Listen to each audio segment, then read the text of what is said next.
Hey guys, welcome back to today's video. Today is Thursday, June 29th, 2023, and today we are going to be taking a look at a brand new map that has been dropped from Larry Sabato's Crystal Ball, a Crystal Ball Electoral College map, the first ever for the 2024 presidential election, in which they released their ratings on a state-by-state basis about where they believe the upcoming presidential race will ultimately end up. Now, this new announcement of the 2024 map is quite interesting. We have seen a number of discussions around the Ron DeSantis, Nikki Haley, Donald Trump potential matchups against Joe Biden, RFK, Marianne Williamson.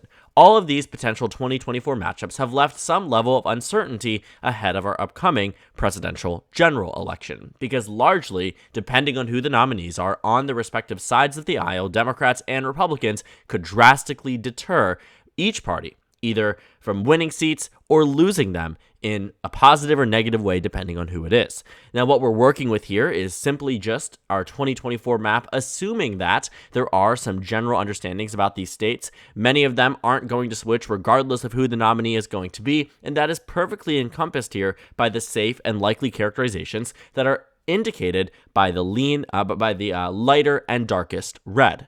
Now, looking at the map here, red and blue. Now, looking at the map, we are starting off at a baseline very similar to how we were back in the 2020 presidential election. To give you a bit of a reference point, these were the results in 2020 in which Donald Trump received 232 electoral votes to Joe Biden's 306. In the 2016 election, it was the exact opposite. Donald Trump received 306, Hillary Clinton received 232. But what you are starting to see in this 2024 map is that it looks very similar to the last election. Now, the reason why I find that as a particular point of interest is, number one, because it benefits the Democratic Party. It tells them that the states that they won in the last election are generally going in their direction. But it's also somewhat good news for the GOP as well, because what you find here is that they are, in fact, leading in many of the states, many of the swing states that they won also in the last election. Texas, Iowa, Ohio, Florida, all states that Republicans fought for heavily in 2016 and in 2020 that are now in the likely Republican column. This also includes the states of Michigan, Pennsylvania, New Hampshire, and North Carolina, states that are typically characterized as swing states that are in their respective columns from the previous election. Now, no major changes here, no flips so far, which means that we're working with, again, roughly the same electoral map. American politics is quite boring to the extent that many states will not change for the foreseeable future. I can't imagine any Republican on the presidential level winning the state of New York, nor can I imagine any Democrat on the presidential level winning the state of Idaho. These are the extremely partisan states where you really don't find much support for the opposition party, but in these swing states, that's where it really matters. To give you a better amount of context behind the reason why I think that this Center for Politics, Larry Sabato's Crystal Ball, why I think this is so particularly interesting and important is because of their accuracy in the last election. When they released their initial 2020 map, this was back in 2019, you can see that in most cases, these were spot on. With the exception of Georgia, the remaining states were left either in toss-up or in the Democratic Party's column. They predicted accurately that Republicans would win Ohio, Iowa, Florida, North Carolina, and Texas, and they predicted accurately that Democrats would win Nevada, Colorado, Minnesota, Michigan, Virginia, and Maine. Now, the interesting thing, too, is that they became even more accurate by the time you reached the next iteration. The final map in 2020, they predicted that this is 2016. Let's see if we can find the 2020 map. Oh no, this is 2020. I don't know why I thought it was 2016. I saw Utah as a likely red state for a sec, and I got confused. This is the 2020 map. And you can see here that in their estimations, they predicted that Joe Biden would receive 321 electoral votes to Donald Trump's 217. Don't let the numbers fool you. They were off by a state. Not two, not three, not four, but by a singular state, and that is the state of North Carolina, where they predicted that Joe Biden would win the state of North Carolina by the same margin that he won roughly Georgia, Arizona by, which were around less than a point, around a point. Point being, though, they were wrong. But they were only wrong in this particular case. Outside of it, they nailed every single swing state. They did what many political pundits could not do. Even in my prediction, I predicted that Joe Biden would win the state of Florida and North Carolina. I was off by 2 states, and I commend their very accurate electoral map. So they have a bit of a history of being correct. Another point of interest, too, is that looking back at the old 2020 map, it was fascinating to see that the Republicans were ahead the Democrats. Even at this point in time, we generally knew that a Democrat was on track to win the election, or so we thought. It was pre-pandemic and it was pre-economic crisis, so maybe that wasn't what was going to actually happen in an alternative timeline, but generally speaking around this point, I was making videos saying that Joe Biden would probably win the next election because that's what the numbers were telling us. Now, looking at our 2020 map here, the Republicans being at 248, the Democrats at 244 is in stark contrast with the 2024 map. This one, equally interesting, the fact that Democrats are at 260 electoral votes at a baseline. 260 already in their column, meaning that practically any of the states in the toss-up column, with the exception of Nevada, can go to the Democrats and they win the election. If you watched my video from before where I talked about this electoral firewall that Democrats have built up across the United States, it includes many of these same states that you already see in the Democratic column according to the crystal ball. You find it here that they already expect the Democrats to do quite well in some of these states, and they equally expect Republicans to do well in states, again, like Florida, Ohio, and North Carolina. Now, Florida particularly is also now grouped into the same grouping as Alaska, Ohio, Iowa, Texas, all states that Donald Trump won in the 2020 election by 6 points or more, and now Florida is grouped into the bunch. For context, in 2020, it went to Donald Trump by 3.4, and in 2016 by 1.2.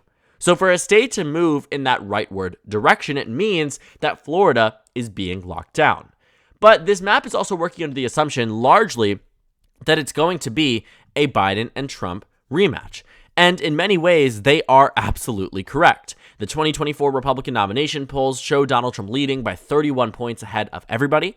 Joe Biden leads his nomination polls by 50 points above everybody. So we are very much on track to see a rematch election between the two candidates that were seen last time by some as the lesser of two evils, that in many people's eyes now, you're starting to see a very similar picture painted by the American public about them again in this election. It seems as if 2016, then 2020, and now 2024 is starting to build the same exact narrative, the lesser of two evils between the two. To be fair, though, I don't think that lesser of two evils narrative was really dominating back in 2020. I do think there was a very clear positive view of Joe Biden versus a negative one of Donald Trump. And don't just argue with me, argue with the polls that show Joe Biden being approved of by 7 to 8 points. But in retrospect, especially now, given the way the American public views Joe Biden as a political leader, they see it as it was a lesser of two evils election, and this one coming up is also a lesser of two evils election. So you're going to be balancing that narrative, a narrative that allowed Donald Trump to win in the 2016 election, but to his defense, to the Democratic Party's defense, Hillary Clinton was more unpopular than Joe Biden and Donald Trump by far.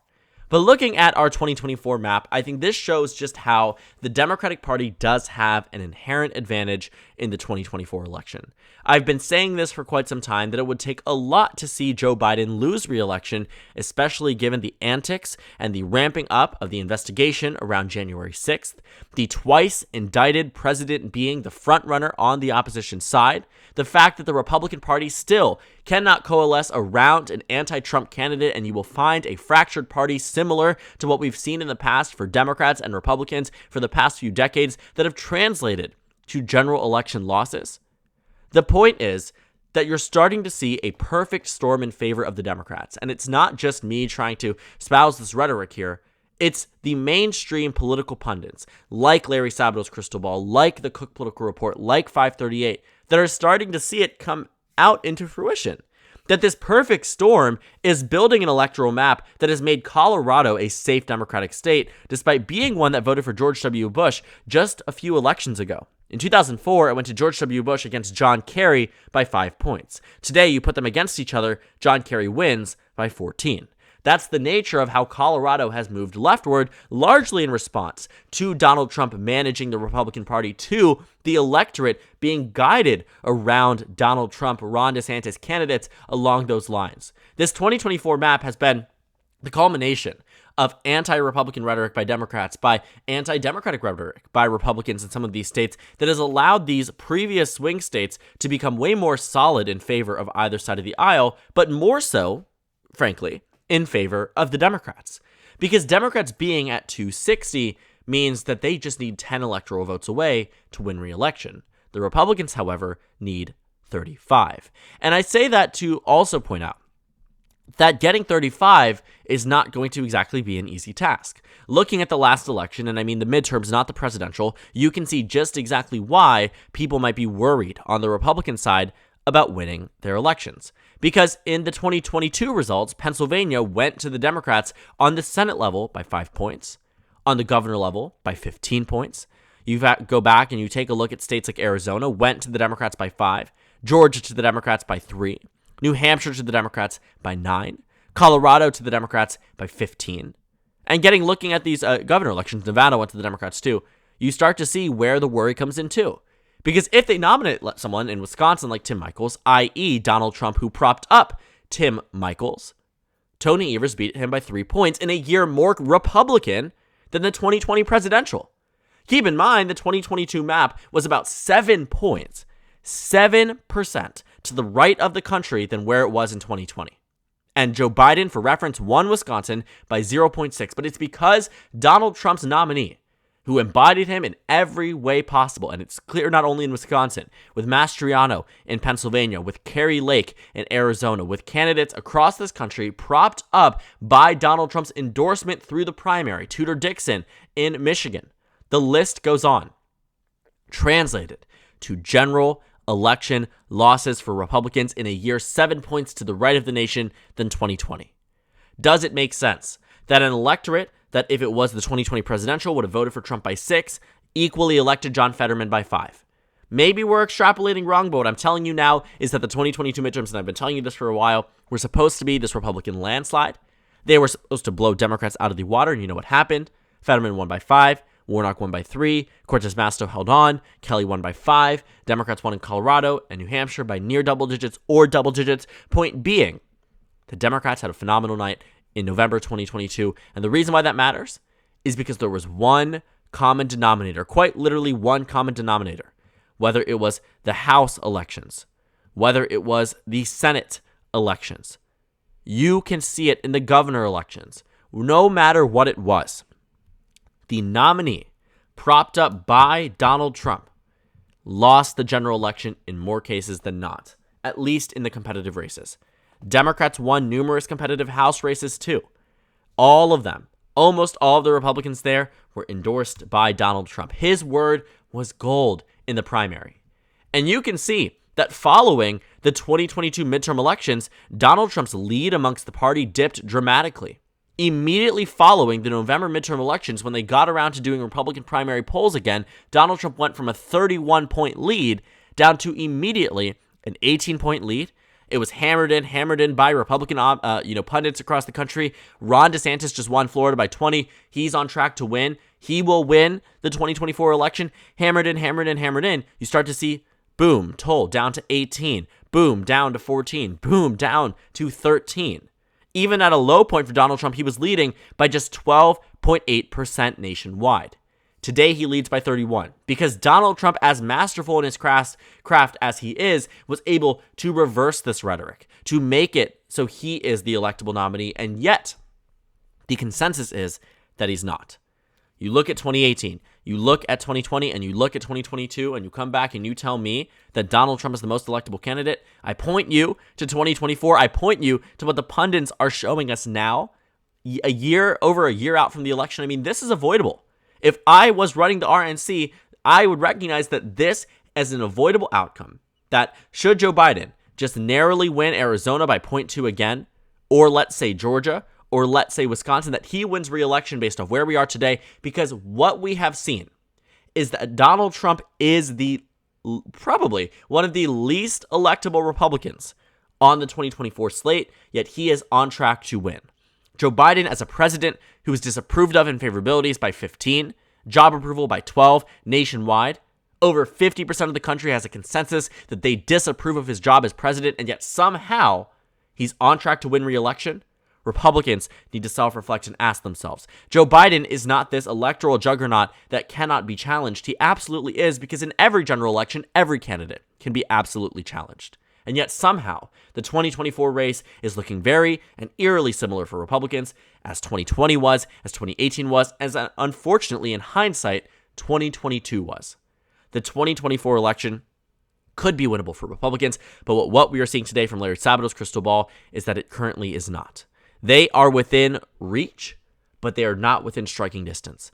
And that is a very, very difficult point to be for the outside party that should be slated, as they should have been in 2022, for a resounding victory over President Joe Biden. And unfortunately, that is far from what is happening.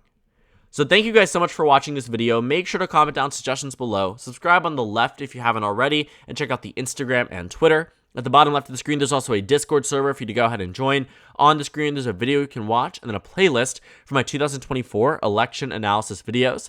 Again, thank you guys so much for watching, and I will see you all tomorrow.